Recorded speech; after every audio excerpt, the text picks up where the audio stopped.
एक समय की बात है जब एक घर में संजय और उसकी पत्नी सविता रहते थे। संजय की अपनी दुकान थी जिससे वो अपना घर चलाता था। उनकी शादी को करीब 2 साल हो गए थे और 2 साल बाद सविता पेट से होती है। धीरे धीरे 9 महीने कैसे निकल जाते हैं पता ही नहीं चलता। एक रात सविता की हालत खराब हो जाती है। संजय उसे जल्दी से हॉस्पिटल लेकर जाता है। डॉक्टर को सविता का ऑपरेशन करना पड़ता है और सविता एक लड़की को जन्म देती है। आपकी पत्नी ने लड़की को जन्म दिया है। अरे वाह, ये तो बड़ी खुशी की बात है। देखिए, मुझे आपको कुछ बताना है। क्या हुआ डॉक्टर साहब, सब ठीक तो है ना? देखिए, मेडिकल हिस्ट्री में बहुत बार कुछ अलग चीजें हुई हैं। आपने देखा होगा, जैसे कभी कोई बच्चा जन्म से अंधा होता है, किसी के हाथ में दिक्कत होती है, तो कभी किसी के पैर में। अब ये तो किसी के हाथ में नहीं है कि हर बच्चा एकदम ठीक ही हो। आप ऐसे बात क्यों घुमा रहे हो डॉक्टर साहब? क्या हुआ, ठीक से बताओ। वेल, आप मेरे साथ अंदर चलो। डॉक्टर संजय को अंदर लेकर जाते हैं। वहां एक पालने में जब संजय एक लड़की को देखता है तो उसके होश उड़ जाते हैं। एक छोटी सी बच्ची उस पालने में लेटी होती है जिसके 2 सर होते हैं। ये क्या है डॉक्टर साहब? आपकी पत्नी ने इसी बच्ची को जन्म दिया है। ये बच्ची ऐसे कैसे है? देखो, मैंने बताया ना कि कुछ बच्चे होते हैं ऐसे। पहले भी हमारे हॉस्पिटल में एक ऐसा केस आ चुका है। उस बच्चे के भी 2 सर थे। ये समझ लो, एक शरीर में 2 लोग हैं, क्योंकि 2 सर की वजह से 2 दिमाग भी हैं। और दोनों दिमाग एक जैसे तो नहीं चल सकते ना। या फिर ये बोल सकते हैं कि ये 2 लड़कियां हैं, पर इन दोनों को एक ही शरीर का इस्तेमाल करना है। संजय तो अपना सर ही पकड़ लेता है कि आखिर ये सब क्या हो रहा है। वो इस बात को बड़ी मुश्किल से समझ पाता है और जब इसके बारे में सविता को पता चलता है तो वो तो समझने को तैयार ही नहीं होती। बड़ी ही मुश्किल से संजय उसे समझाता है। आखिरकार दोनों उस बच्ची को घर लेकर आते हैं। देखो, इनके 2 सर हैं और दोनों का अपना अपना दिमाग, तो हमें 2 नाम रखने होंगे। ठीक है, तो हम इसका नाम टीना और शीना रख देते हैं।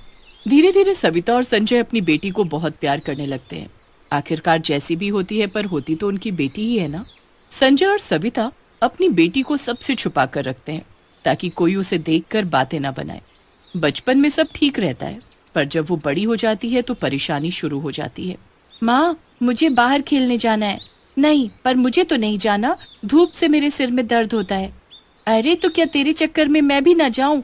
अरे बस करो, दोनों लड़ाई करना बंद करो। देखो बच्चों, तुम दोनों को हमेशा साथ रहना है। भगवान के लिए झगड़ना बंद करो।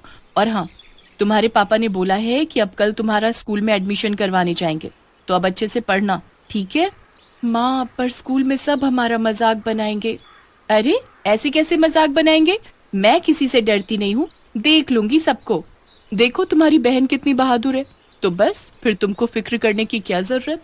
अगले दिन संजय और सविता प्रिंसिपल के पास जाते हैं, पर वो थोड़ा आनाकानी करती है कि वो उनकी बेटी को एडमिशन नहीं दे सकते। पर काफी समझाने पर वो राजी हो जाती है और एडमिशन दे देती है। अब अगले दिन सविता अच्छे से अपनी बेटी को तैयार करके स्कूल भेजती है। टीना बड़ी खुश होती है, पर शीना को बड़ा अजीब लग रहा होता है। वो जब क्लास में जाकर बैठती है तो सब बच्चे उनका मजाक उड़ाते हैं और उन पर हंसते हैं। शीना बेचारी रोने लगती है, पर ये देख टीना बच्चों से लड़ने लगती है। तभी टीचर अंदर आती है। कैसा शोर मचा रखा है तुम सबने? मैडम, ये 2 सर वाली लड़की ने लड़ाई शुरू की है। हे भगवान, ये कैसी अजीब सी लड़की है। प्रिंसिपल ने इसको एडमिशन कैसे दे दिया? क्यों मैडम, हमको पढ़ने का हक नहीं है क्या? हम इंसान नहीं है क्या?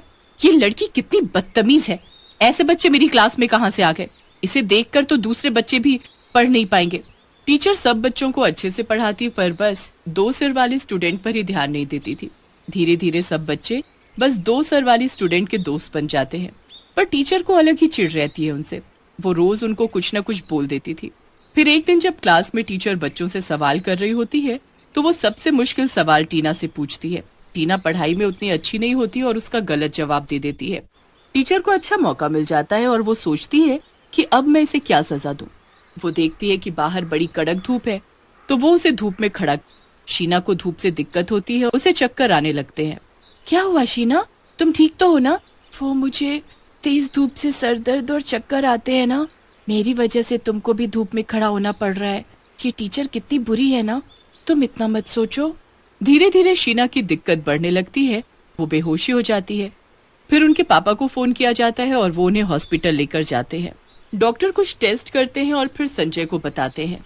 बड़े दुख के साथ मुझे ये बताना पड़ रहा है कि शीना मर चुकी है, और जैसे कि ये 2 लड़कियां और एक शरीर हैं, तो अब टीना भी ज्यादा देर जिंदा नहीं रह पाएगी।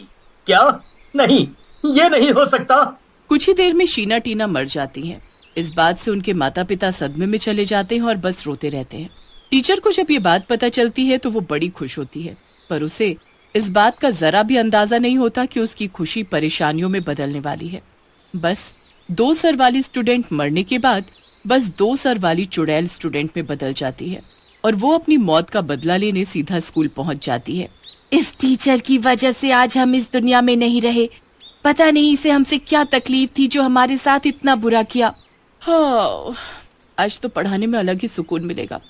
वो 2 मुंह वाली लड़की की शक्ल नहीं देखनी पड़ेगी। मजा ही आ गया जो भगवान ने उनको अपने पास बुला लिया। देखो तो जरा हमारे मरने की कैसे खुशी मना रही है। इसे तो जरा भी शर्म नहीं आ रही अपने किए पर। इसे तो अब हम बताएंगे। हाँ टीना, इसे छोड़ना मत। टीचर बड़ी खुश होकर क्लास में बच्चों को पढ़ा रही होती है। 2 सर वाली चुड़ैल स्टूडेंट वहीं खड़ी टीचर को ध्यान से देखती रहती है। क्या किया जाए इसके साथ? जो तुम्हारा मन है वो कर दो तुम, मजा आएगा। ये लो चॉक पाउडर और दिखा दो अपना कमाल। बस फिर टीना चॉक पाउडर हाथ में लेकर उस टीचर के मुंह पर उड़ा देती है। टीचर की आंख में सारा चॉक पाउडर चला जाता है और उसकी शक्ल एकदम बंदर जैसी हो जाती है। सारे बच्चे उस पर हंसने लगते हैं। आहा, अरे मुझे कुछ दिख नहीं रहा है, मुझे कोई पानी दे दो। अरे कोई इसे पानी मत देना, बड़ा ही दुखी करती है हम बच्चों को। इसके साथ तो ऐसा ही होना चाहिए। इस टीचर ने उस 2 सर वाली लड़की को कितना परेशान किया और उसने स्कूल ही आना बंद कर दिया। बेचारी कितनी अच्छी थी वो। सब बच्चे राहुल की बात मानकर टीचर को पानी की एक बूंद नहीं देते। 2 मुंह वाली चुड़ैल स्टूडेंट ये सुनकर बड़ी खुश होती हैं कि उनकी क्लास के बच्चे उनके लिए दुखी हैं। ये सुनकर वो बच्चों के सामने आ जाती हैं। बच्चे उनको देखकर डर जाते हैं, पर वो उनको समझाती है। हम शीना टीना हैं। इस टीचर की वजह से हमारी मौत हो गई, इसलिए हमने स्कूल आना छोड़ा। सब बच्चों को ये जानकर बड़ा दुख होता है। मुझे लगता है कि इसे पता तो चलना चाहिए तुम्हारे बारे में। ये तुम्हें देखेगी तब इसके होश उड़ जाएंगे। 2 मुंह वाली चुड़ैल स्टूडेंट टीचर के मुंह पर जोरदार पानी मारती है, जिससे वो हड़बड़ाकर अपनी आंखें खोलती है। पर जब वो अपने सामने उस चुड़ैल को देखती है तो पागलों की तरह चिल्लाने लगती है। टीचर की आवाज बाहर न जाए इसलिए बच्चे गेट बंद कर देते हैं। कौन है ये? बच्चों दरवाजा खोलो जल्दी। भूल गई, बड़ी जल्दी भूल गई हमको। देख हमारे 2 सर और याद कर तूने क्या किया हमारे साथ। तुम वही 2 मुंह वाली लड़की हो ना, शीना और टीना? अच्छा है, याद आ गया, वरना और डंडे मार मार कर तुझे याद दिलाना पड़ता। मुझे मत मारो प्लीज, मैं प्रेग्नेंट हूँ, मेरे पेट पे बच्चा है। ये सुनकर 2 मुंह वाली चुड़ैल स्टूडेंट वहीं रुक जाती है। नहीं टीना, इसके पेट पे बच्चा है, हम ये पाप नहीं लेंगे। उस बच्चे की इसमें क्या गलती? पर बच्चा होने के बाद मैं इसे जान से मार डालूंगी, तब तक इस पर पूरी नजर रहेगी मेरी। 9 महीने वो 2 सर वाली चुड़ैल स्टूडेंट के बच्चा होने का इंतजार करती है। जब टीचर की डिलीवरी होती है तो 2 मुंह वाली चुड़ैल स्टूडेंट टीचर को मारने पहुंच जाती है, पर फिर जैसे ही उसकी नजर टीचर के बच्चों पर पड़ती है तो सुन्न पड़ जाती है। उस बच्चे के दोनों हाथ ही नहीं होते। टीना और शीना एक दूसरे को देखती है। इसे तो भगवान ने ऐसी सजा दे दी जो मौत से भी बुरी है। अपने बच्चे को ऐसा देखना कितना तकलीफ देता है हमें तो पता है, पर इस बच्चे का क्या कसूर था? कसूर तो हमारा भी क्या था जो भगवान ने हमें ऐसा जन्म दिया था। सब उनकी मर्जी है, हम कुछ नहीं कह सकते। ये सब मेरे बुरे कर्मों का फल है। मैंने जो तुम्हारे साथ किया अब जिंदगी भर मुझे याद रहेगा। तुम्हें अपने किए पर पछतावा है, बस हमें कुछ नहीं चाहिए। ये कहकर वो 2 सर वाली चुड़ैल स्टूडेंट वहाँ से गायब हो जाती है और कभी वापस नहीं आती।